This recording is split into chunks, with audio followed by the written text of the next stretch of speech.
Welcome back, everybody. Today, we once again have a friend of the show, Liz Green. Liz, thanks for being here. Thanks for having me. I'm always stoked. Always love our Nice. conversation. Yeah. Um, well, look, I'm excited for this conversation because you brought up a pretty interesting topic before we hit record. But before we get into it, why don't you give people just a bit of a background on who you are in case they haven't watched you before? Yeah, absolutely. So, hey, my name is Elizabeth Green. I'm the co-founder of an Amazon ad agency, hence why I talk ad nauseum about Amazon advertising. I've been doing this for about 7 years, and really, my strong suit and where I function for the team, if I can toot my own horn and say it's my strong suit, is I really, really like the mechanics and the nitty gritty of advertising. And then what I've found through the years is depending on who the audience is, sometimes you geek out on things a little bit too hard. It becomes confusing as mess. So as I try and communicate with my team or just help general sellers, I've found that I can do the most service when I can understand the really complex back end of it and then try and communicate it in a way that allows sellers to take action in a way that's much more simple because there's a lot of times where if you understand the fundamentals of it and like kind of what needs to be done, you can still end up at the same result as long as the person who kind of gave you those fundamentals like knows what the heck they're doing. I mean, well said. Very well said. I think, yeah, one thing I've always appreciated about what you bring to the table is you always have a much more elegant way to put things that I describe in a very clunky way. And so I think today's conversation might be something very similar. You kind of brought it up. You said like how to evaluate new things in 2026. Is that you're the one who's better at this. Is that what you were saying? Yeah. Yeah, so honestly, I mean, sort of a task that I've been given, not really a task, maybe it's one I've taken upon myself, is to putting together a presentation to really help sellers uh get the best out of their advertising in 2026. And I said yes to, that was the general thesis I was given on the presentation. And, I kind of tend to be like, there's a million different ways you can run with a topic like that.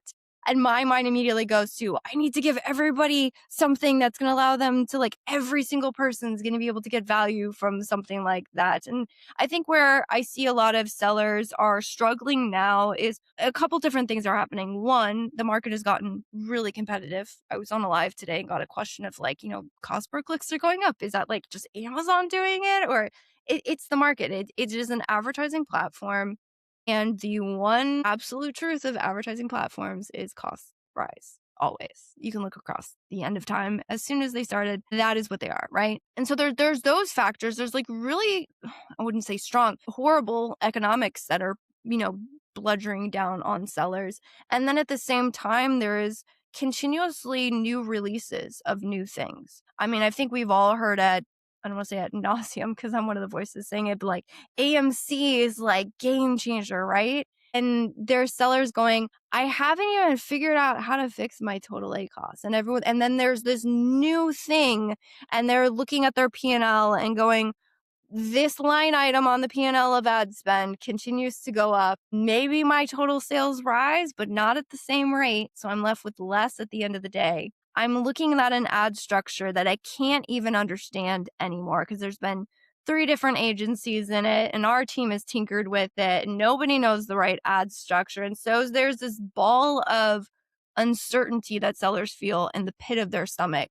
And my goal is to help relieve that. Whether or not I am able to, we shall see. But that was my goal going into it is how with all the uncertainty and all of that, there are advertisers staring this complexity in the face and making decisions day in and day out and getting results from that, I can say, and getting tremendous results with what we're doing. So is there a way that I can take that very complicated and complex back end and try and put it into something like, can I dissect my own logic and try and package it in a way that is easy to understand that someone could take action on?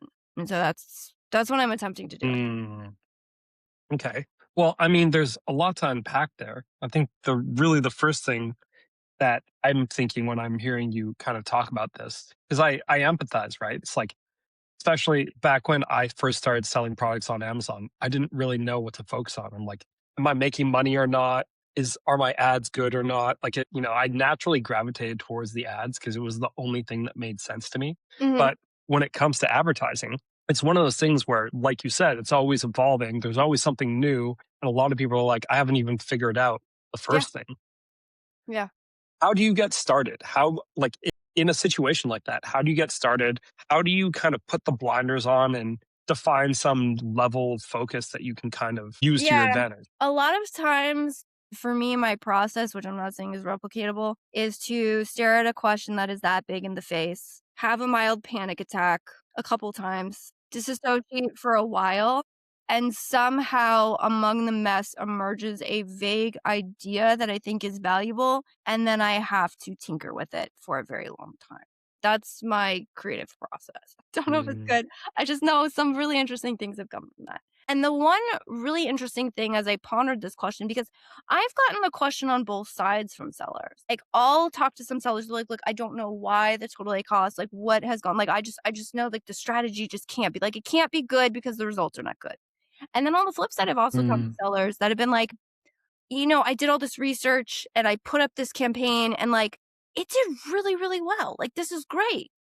I don't know what I did. Like, was it my keyword research methodologies? Was it the strategy that I put in place? Like, I thought through this strategy and it made sense to me in the moment. So there's both sides of the coin going, something didn't work. I don't know why or how to fix it. Or something did work and I'm not certain and I'm anxious that it can't be replicated.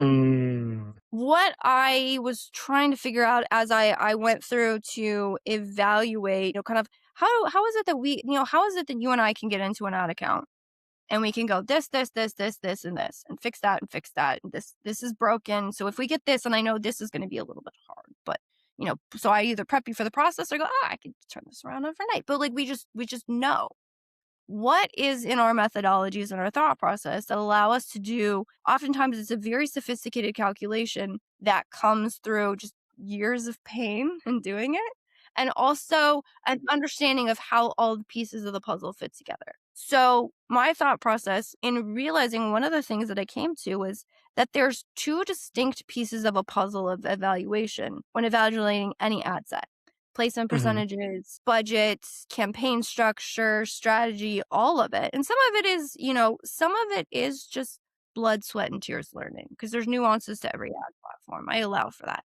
But there's these two things that I find that most sellers don't know or haven't been taught to analyze distinctly. And so what happens is you go into your ad account and you go, this campaign is crushing it. Why is it crushing it?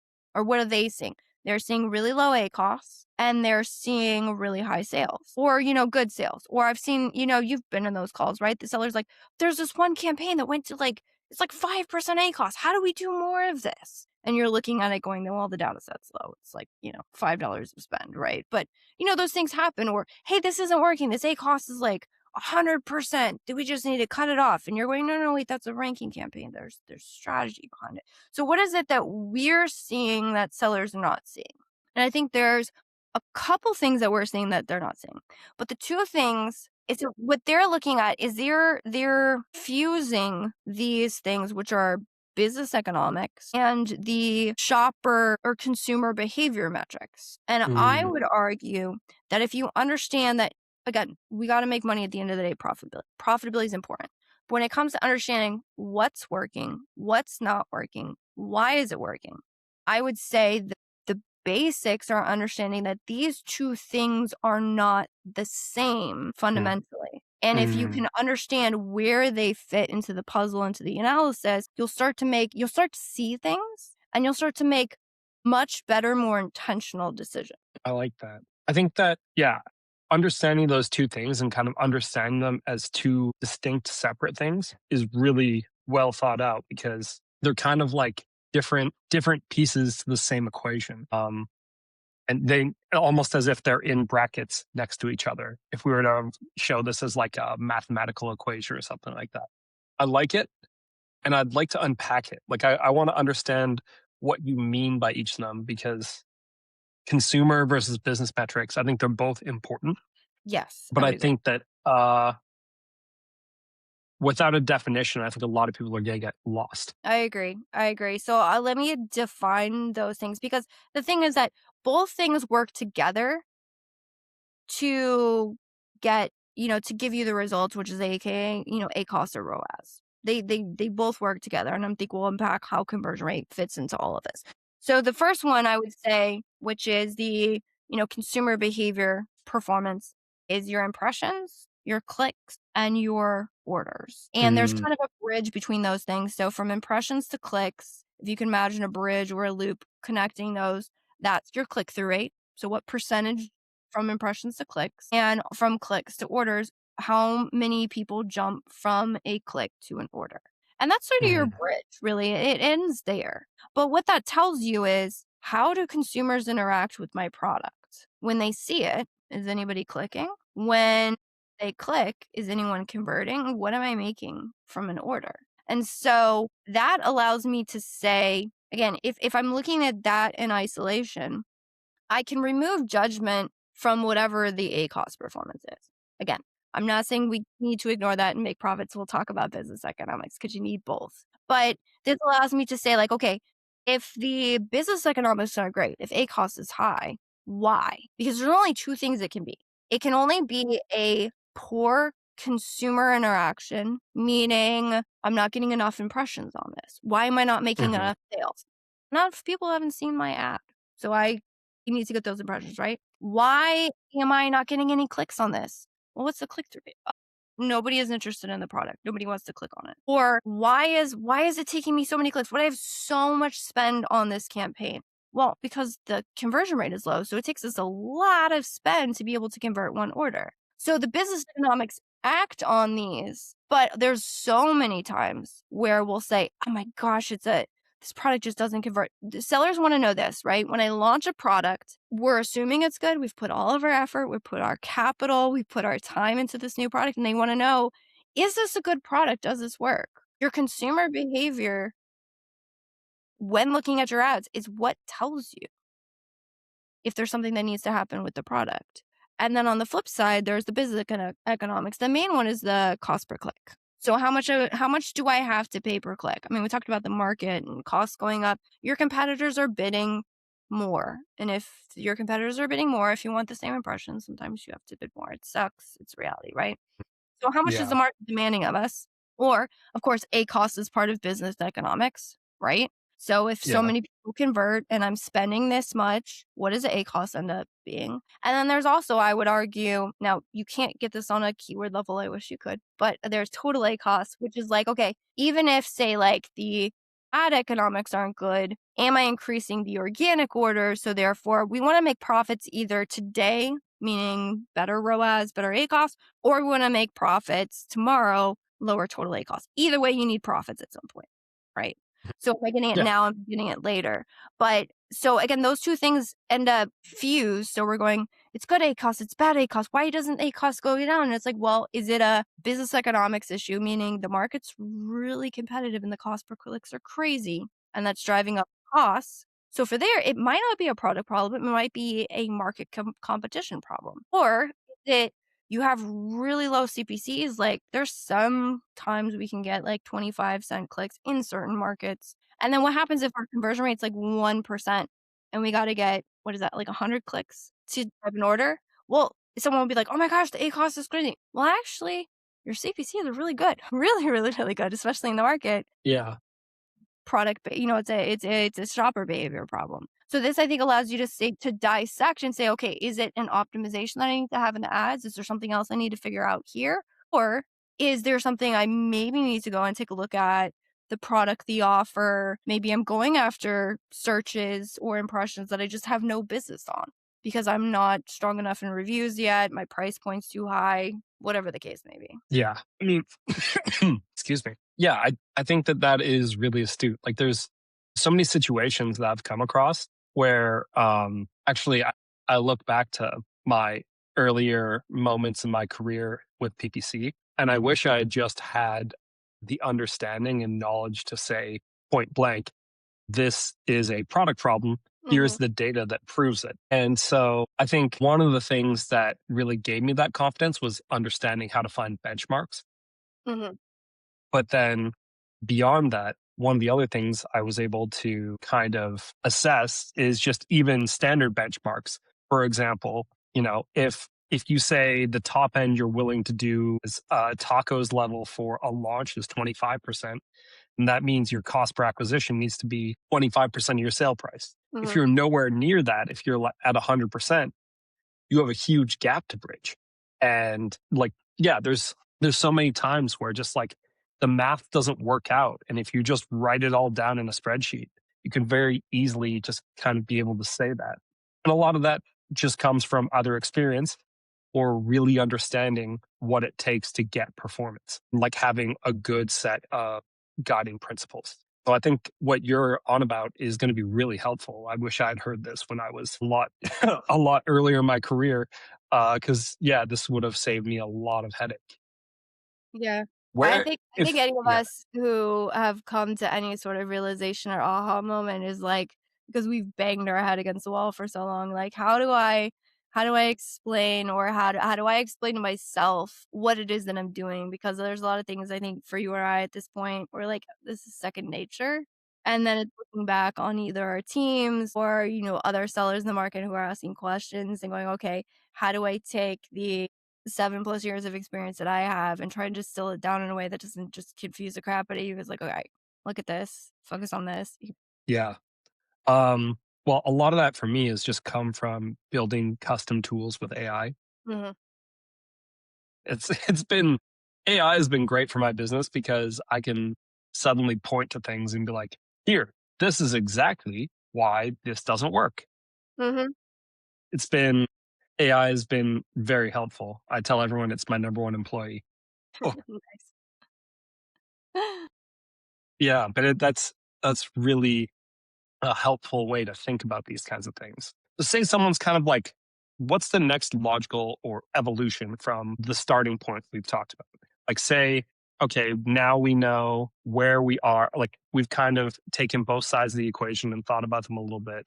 Where would you go next? What would be the next level of thinking? Yeah, so I would say there's another piece that if you don't understand it, this just fundamental understanding can steer you in the wrong direction.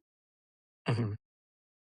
Because you probably, you probably hear that, and then you'll go into your campaigns and evaluate and say, "Okay," you'll be looking for, and you would be correct, "Where do I have good performance and good business economics?" Because that's really like, if you ever launched a product where just, like, everything takes off, you could throw it in an auto campaign and it, like, does well, it's probably because the conversion rate's really high. But it's most likely, like, the best of the best products are because you have a market that has lower saturation, so you have better business economics, and you have a product that has really strong consumer performance. So those 2 things are like the marriage of the most beautiful, profitable product ever. And 6 months down the Mm, road, somebody's gonna figure it out and see your success and knock you off, and that's the game, right? yeah. Or on the flip side, the products that have struggled, you probably have the worst of both worlds. You have really, like, saturated market, bad business economics, meaning, like, cost per I can tell you how many times I've, like, gotten the question, "The CPCs in this category are, like, $5 plus, and I have a really low price product, and I only have, like, 20% margins. What do I do?"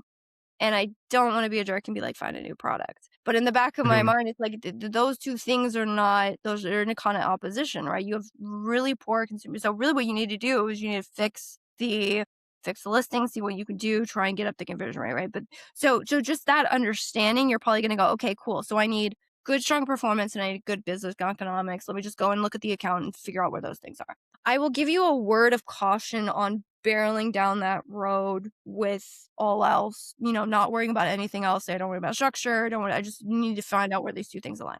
And that would be what I found over the years, and this just by analyzing hundreds and at this point, probably thousands of accounts and saying that there's some accounts where on an annual basis, we see really strong stability. And there's some where maybe some months are good, but, like, sometimes there's just volatility and it's just crazy, and you're like, "Something was working last month. Like, what? Why is it just, like, going bananas all of a sudden?"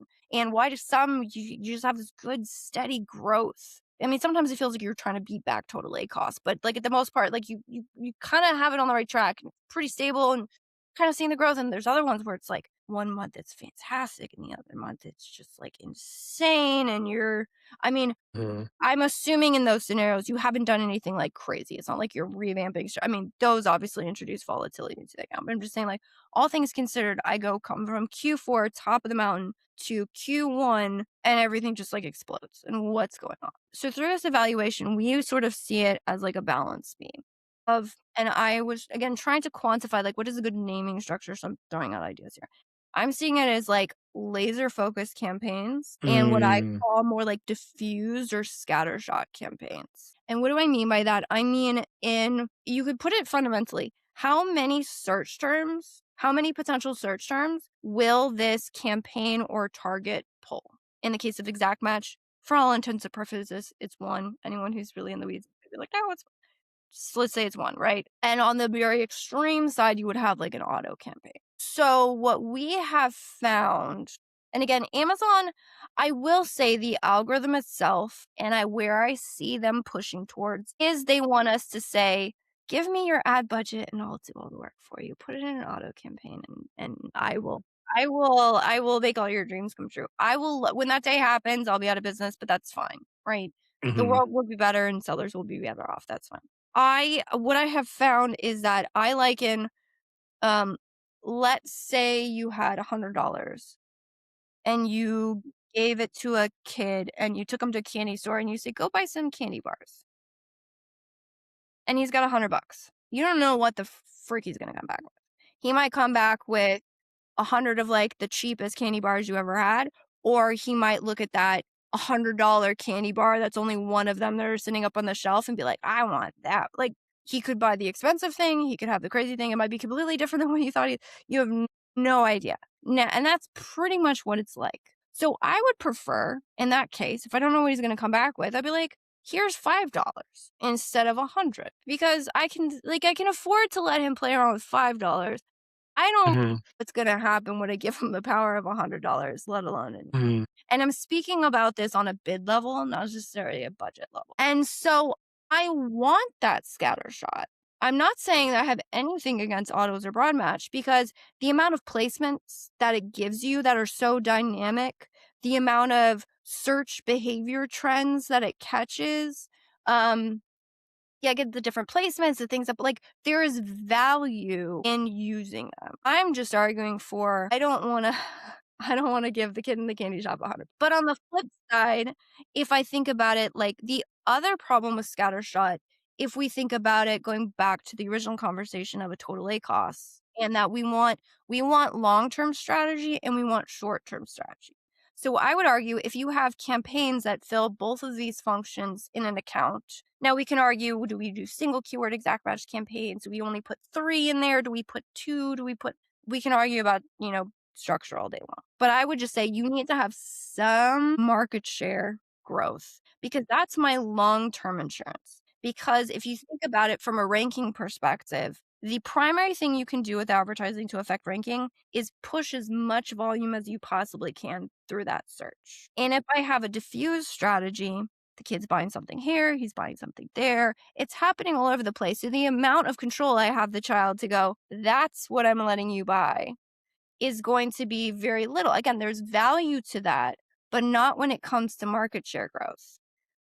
Yeah. Versus if I knew I put rules in place and I said, "Child, you're only allowed to buy this specific candy bar, and I'm gonna give you $2,000, but all you can buy is as many of these candy bars as you possibly can and nothing else." What's he gonna do? He's gonna buy if I have trained him well, he will buy only those specific candy bars. So I can immediately say, "I need more volume on this," and it will happen, and that will affect my market share. Now again, business economics, does this make sense? Does it those are the things, again, you can evaluate using the first framework.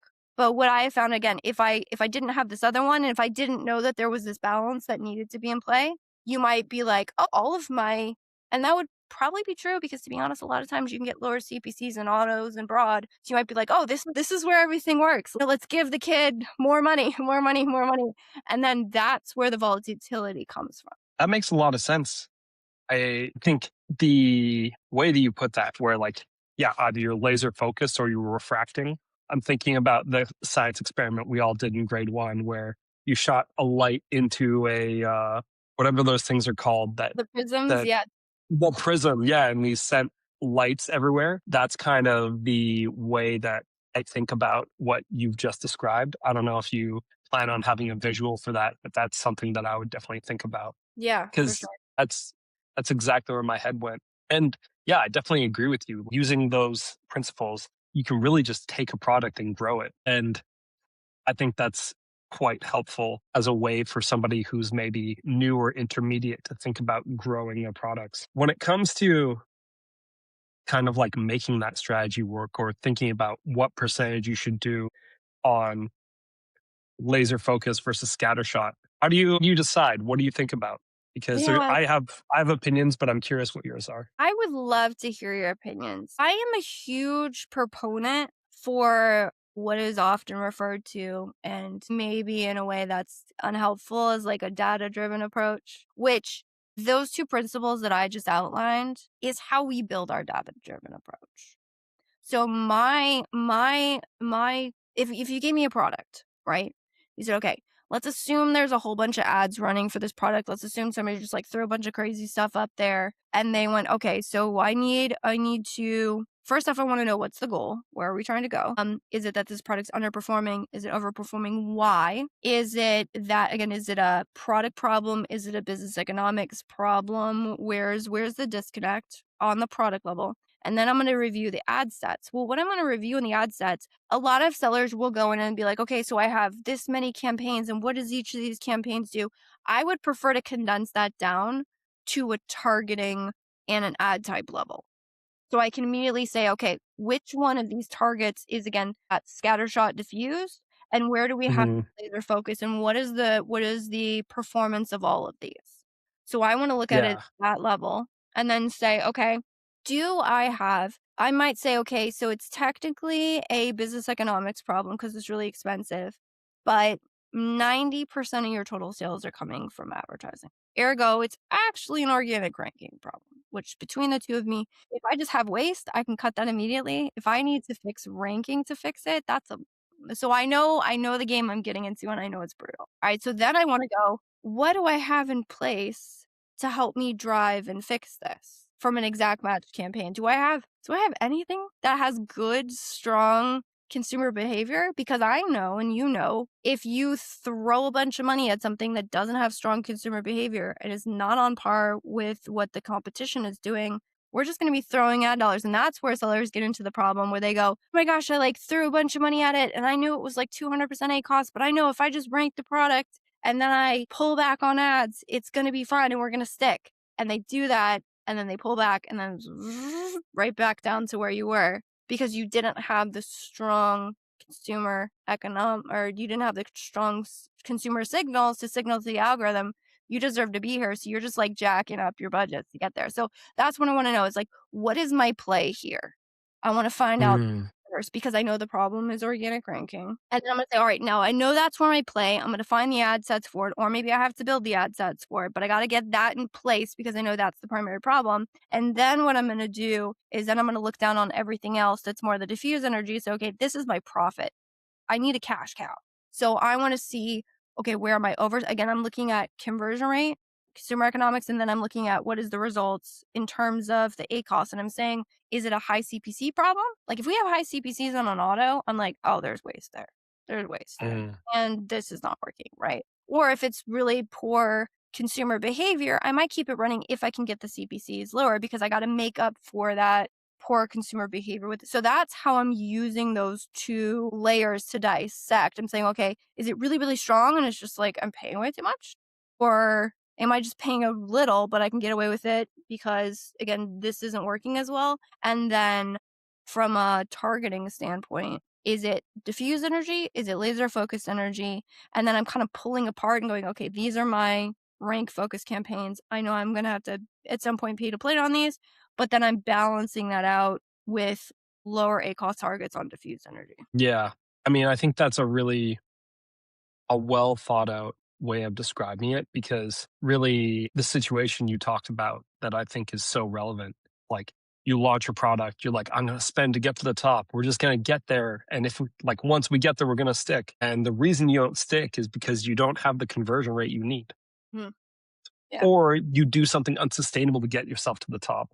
And then you can't stick when you raise your price. Mhm. Because what we found at least is Amazon cares a lot about conversion rates It does. and then also number of conversions on a specific keyword.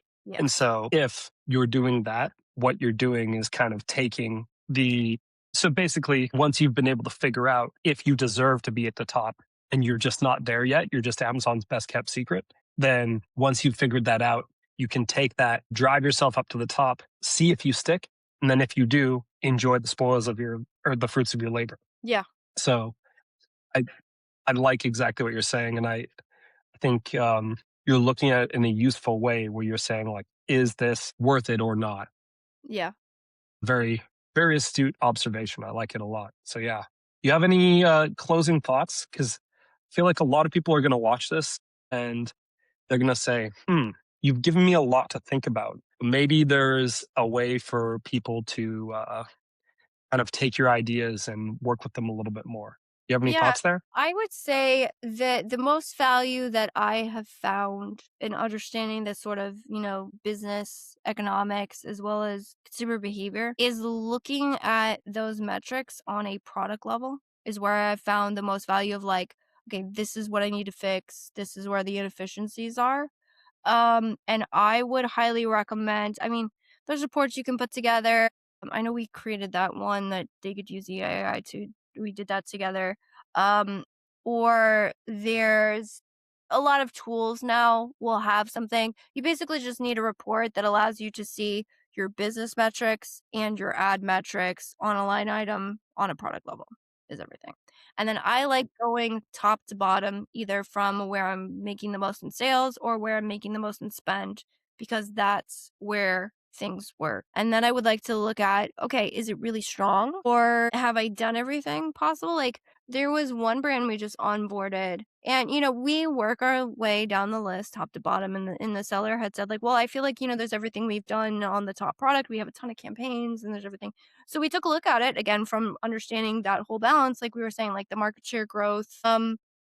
And what we found is that there was a lot of targets that we weren't being specific on for ranking that had really strong conversion rates and really good business economics and they just weren't being explored because it's been a while, right? And so there's a lot of times you feel like, "Oh, I'm tapped out." And it can be really valuable to just giving it a once over. Again, understanding these dynamics where if this can also show you, well, maybe you've just thought that your A cost is way too high for so long and you're like, I don't know what to fix it. But if you look at it with this perspective in mind, you might notice, you know what, actually, maybe it's a conversion rate issue. That's something you can fix Mm, with listing optimizations. And so if you can kind of give your scan a once over, I mean, the 80/20 rule is real. My recommendation is pick two, max five, maybe just 2 to 3. All right, this is what I'm going to try and fix this week, right? These are the things that I need to dive into. All right, let's dive into there. Let's figure out if it's a listing thing. What are the things that I can action and do? And then next week we try again, and next week, and then eventually you're rinsing through the whole catalog. But I feel like a lot of times when evaluating the ad performance, sellers or brands, they're just like, I know this number is high. I know this is unsustainable, but I can't figure out what to do about it. I don't know why. And so mm, my goal is to give you tools or frameworks so you could say, okay, now I'm starting to understand why. Because if I understand why and what the problem is, then there's maybe something I can do about it. I can make moves. mm.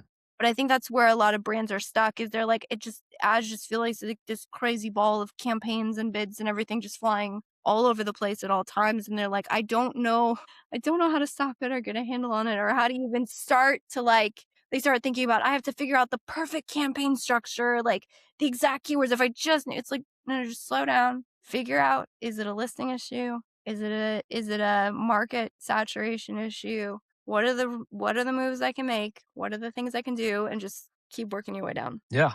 Well, I mean, I think that's a really, really well way to put it. I like that a lot. I think it also, once you work your way through this framework, you'll realize that you have a smaller number of things to do, which is both a little stressful, but also a little exciting because you'll realize, okay, where the actual problem is. Mhm. So, yeah, thank you for bringing your A game as always. And I think that's a really helpful place for us to end so that people have something really simple to run with. Awesome. No, I appreciate it. This has been a blast as always. Yeah. So, Liz, where can people find you on the internet if they want to learn more about who you are, what you do? I feel like you're easy to find, but Absolutely. So if this has been interesting for you, if you're like, all right, that sounds great. I don't want to have to deal with it. I would like somebody who can help dissect and figure out where the disconnects are on my account. The best place to reach out to us is definitely going to be the website, which is jungler, JUNGLR. Yes, I spelled it right. Gosh.